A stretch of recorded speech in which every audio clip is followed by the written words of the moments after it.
Stay tuned for Butler on Business. Absolutely. We're very fortunate right now, Alan, to be joined on the phone by Chris Mortensen. He's the writer and director of the new documentary film, Ayn Rand and the Prophecy of Atlas Shrugged. Chris, for our listeners who aren't familiar with Ayn Rand's novel, can you maybe just give a brief overview of the plot and maybe explain how the prophecy that she foretold in Atlas Shrugged is becoming more and more relevant by the day?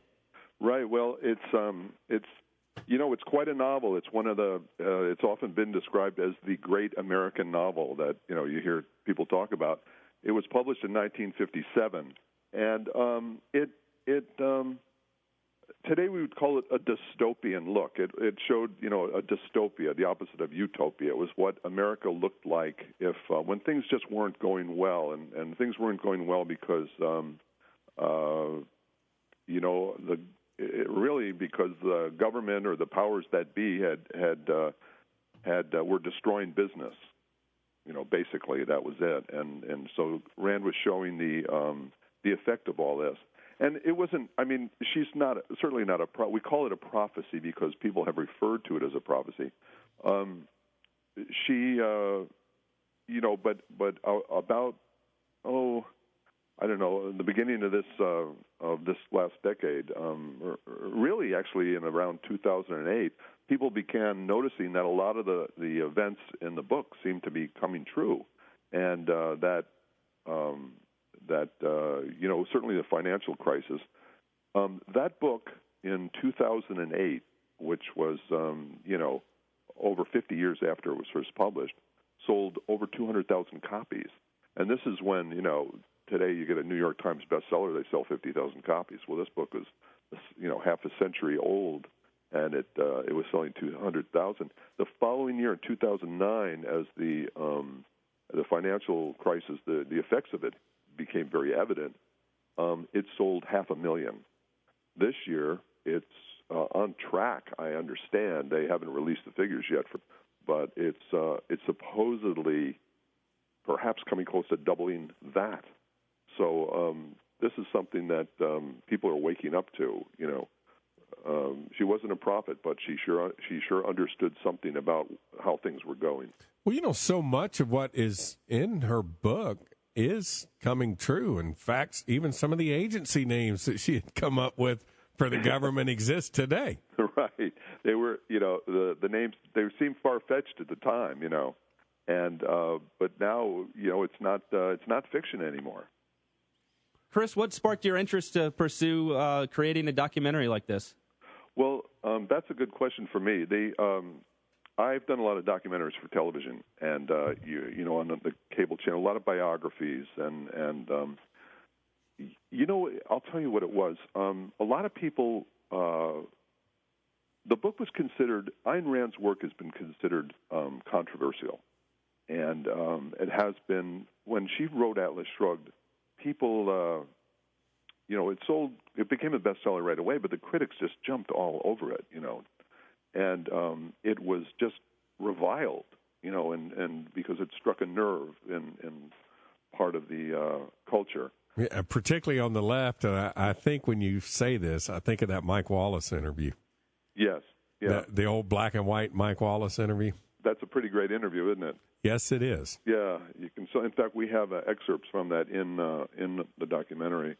But what happened was, it was surprising. A lot of people read Atlas Shrugged when they're young and they're impressionable and in college age, and you have all your ideals. And here's a book that really kind of celebrated everything America was about and all the possibilities that you were lucky to be born here because look, your whole life was open in front of you, and it was just it was a very stirring and thrilling novel, a real page turner, And if there was a message in it, it was just a positive. You felt like this positive message and felt good about it. And I was surprised. That's when I read it. I read it when I was in college age. And then you'll tell somebody, well, that was a great book. And then the reaction sometimes was, oh, you liked that book? Well, I mean, but that's like a right-wing screed, or that's Ayn Rand was a fascist, wasn't she? And it was just completely blindsided me when I heard stuff like that because I didn't, I'm young, I didn't understand even, what does that even mean, And so a lot of people, it was considered controversial, and then through the 60s, the 70s, people didn't really talk about it. She kept selling books, but you didn't bring it up at a dinner party or anything, because you'd start an argument, and it was like bringing up politics, And but then, as I was saying earlier, about 2008, all of a sudden you heard her name, you heard about Atlas Shrugged, people referring to it in the news, and I mean, here we are talking about it now, And so I wanted to know, well, what's going on? How come all of a sudden you hear the name and people are referring to Atlas Shrugged, and they're comparing characters? All the characters seem to be coming forth in real life. And so I wanted to understand that. So that was kind of the key. And then here was the other thing. How did Ayn Rand know this? This is the key thing for me.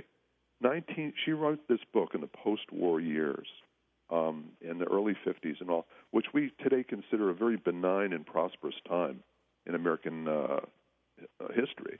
And so what was she doing writing a book about, America going to seed, at that time?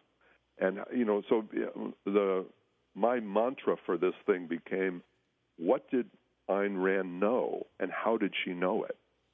How did she know then?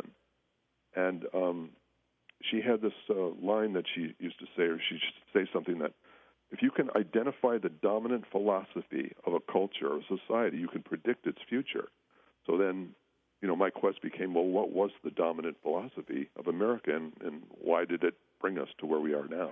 I think that's an interesting point, and I think that goes back to your point about that this isn't so much of a prophecy as it was just more of an analysis or an interpretation of what America was at the time and what it could become, because she got basically to the core philosophy. She did that very, very well, of not only individual people but of a society, and was able to basically show, here are the productive forces that drive an economy, and here's what happened if you attack that, if you take that productive force away. That's right, Jason. I think you're absolutely right. That's right. She just basically is very smart, very, very smart woman. And she understood these things, and she just showed, well, this is how, A is A. If it quacks like a duck, it's a duck. This is where you're headed. Chris, I have a possible subject for another documentary. What's that? The rise of Austrian economics, the resurgence of Austrian economics, because like the interest in Atlas Shrugged, the Austrian economic theory has gained more and more traction since the financial crisis. See, I'm not really familiar with that.